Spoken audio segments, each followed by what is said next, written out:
Hey, it's Henk from GameEnthus.com, and today I'm taking a look at the Zorro Dice Game from Pull the Pin Games.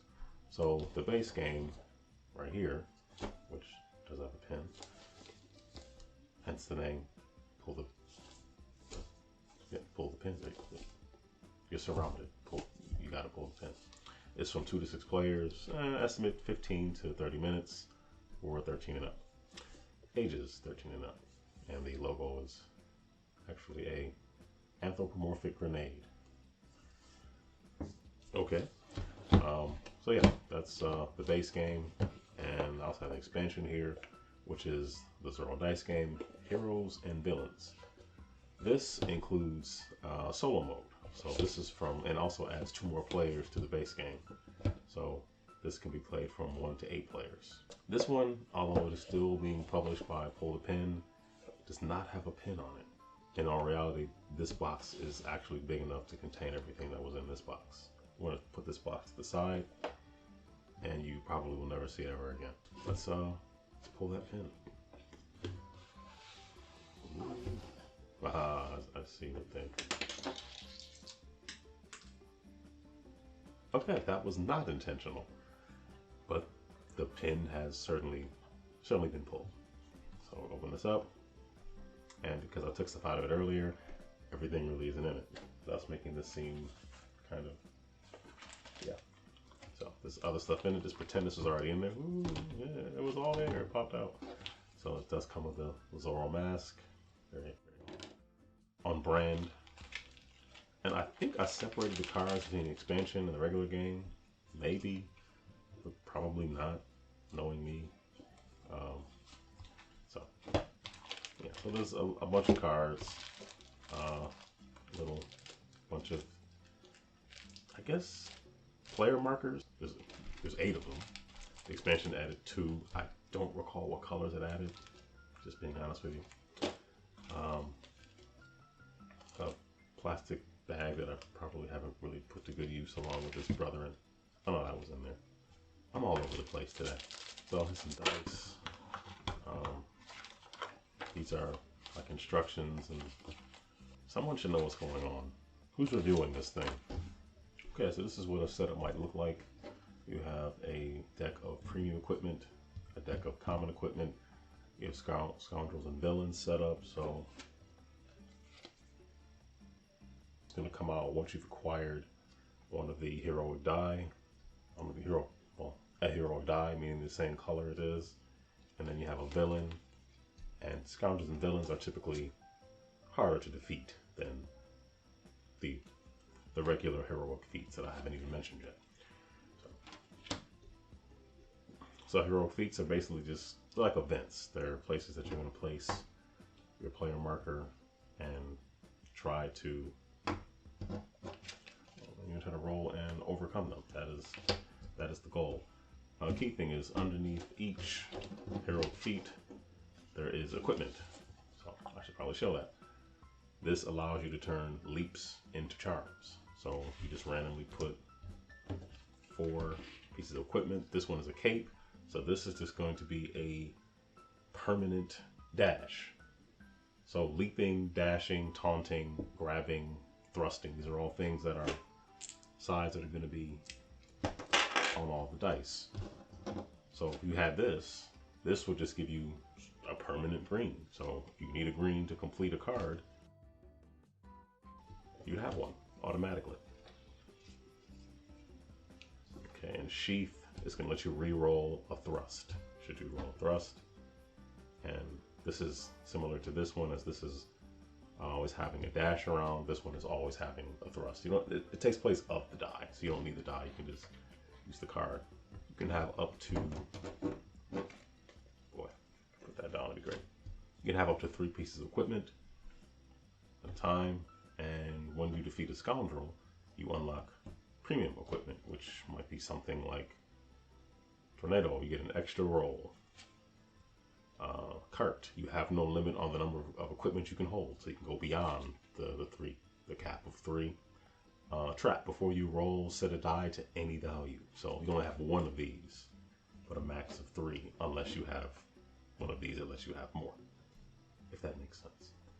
So let's say on your turn, say I take the black player marker, and let's say I really want to get, I really want the permanent thrust, and since there's 2 green, defeating 2 green heroic feats will get me a green die to use permanently.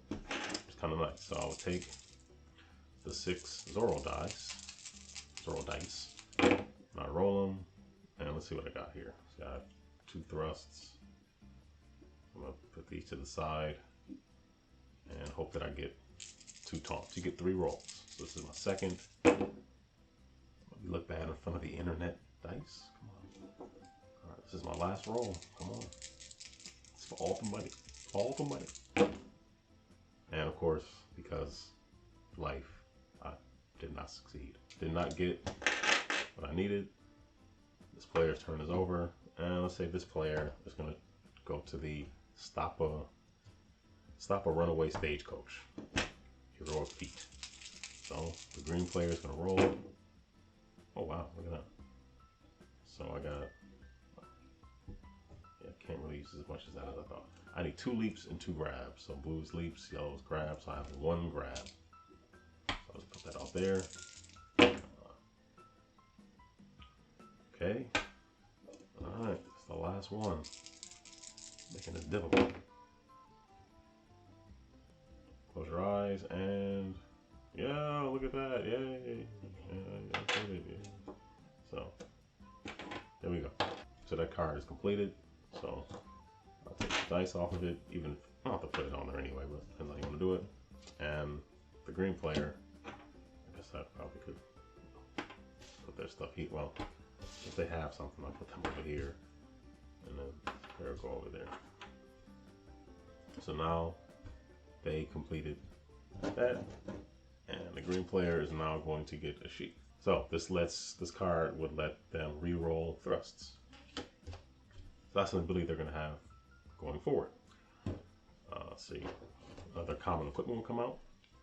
This is a pair of boots, which would help with leaping. I'll flip it over, that'll make more sense. And there we have it. Let's skip forward and say that player 1 is here, player 2 is here. So player 1 went ahead and adopted an orphan, and they got the ability to have a leap.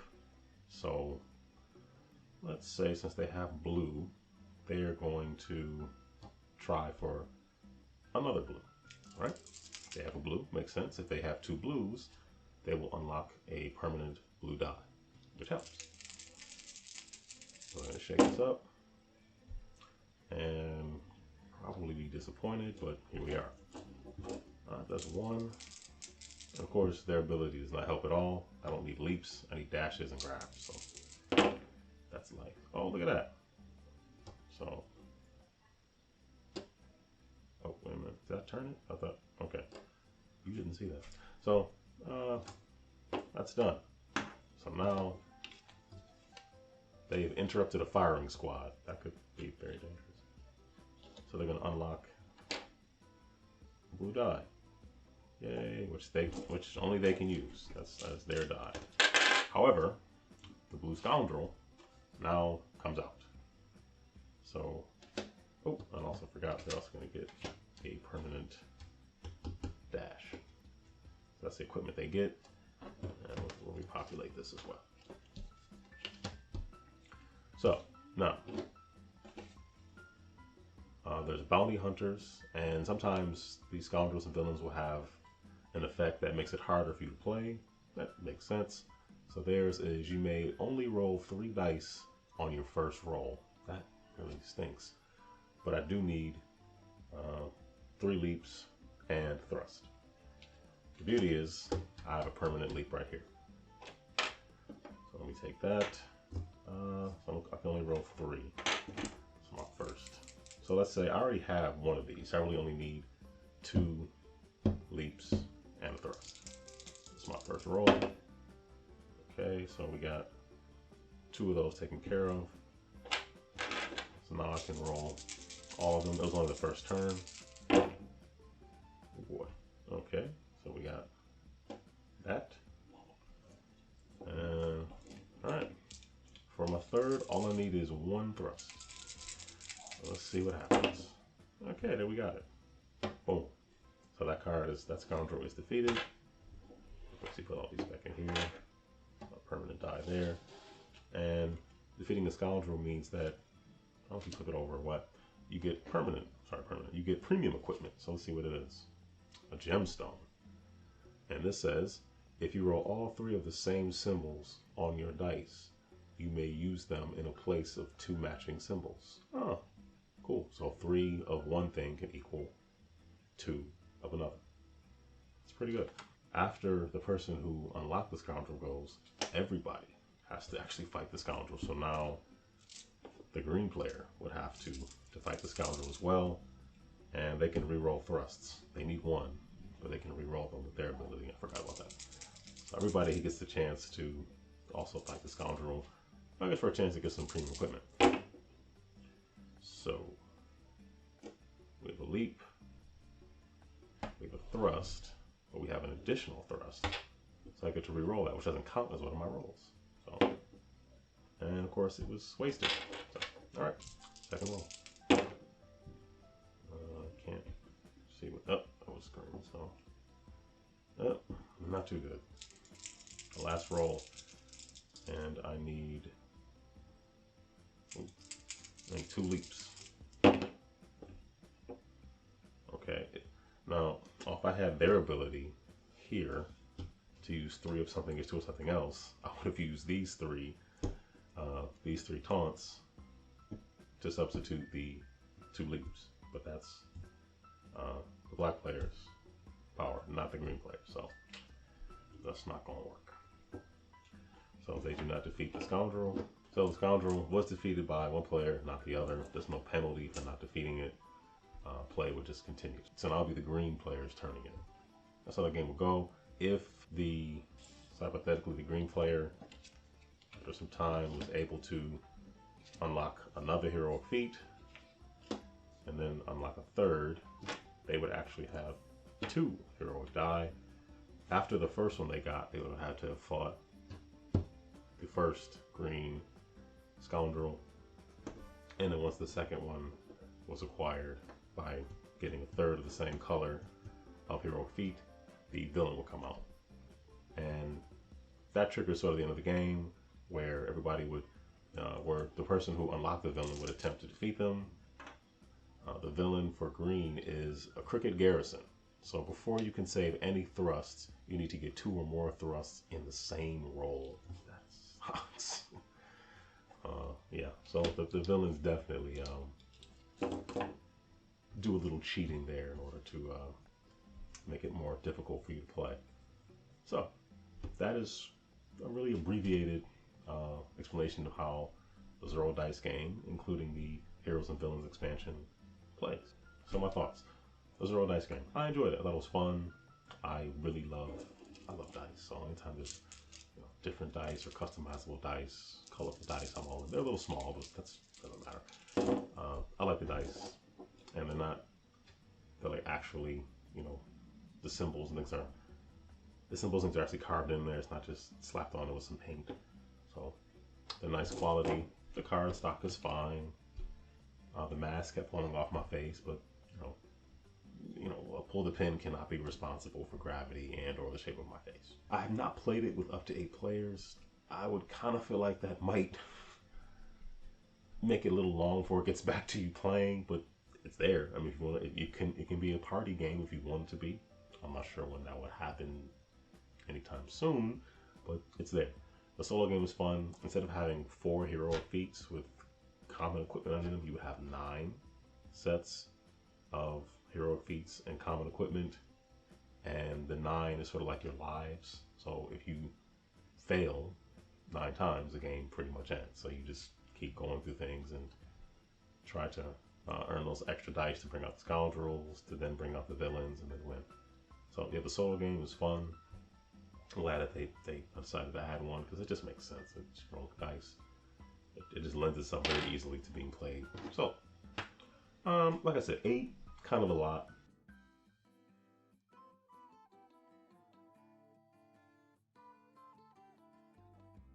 Also, other things that I like. I mean, it's quick.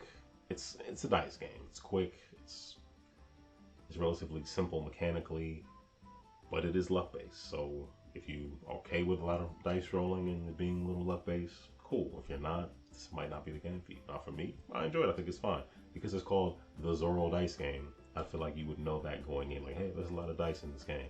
I hate luck. Maybe this is not the game for me. Things I didn't like. Some of the artwork I wasn't like wild about. Like the majority of it, completely fine. There were some things I can't put my finger on. It just made me, I don't know, just some of the caricatures I was just like, I don't know about that one. So that's the Zorro Dice Game from Pull the Pin. We had fun. I liked it. Stay safe, wear a mask, be blessed.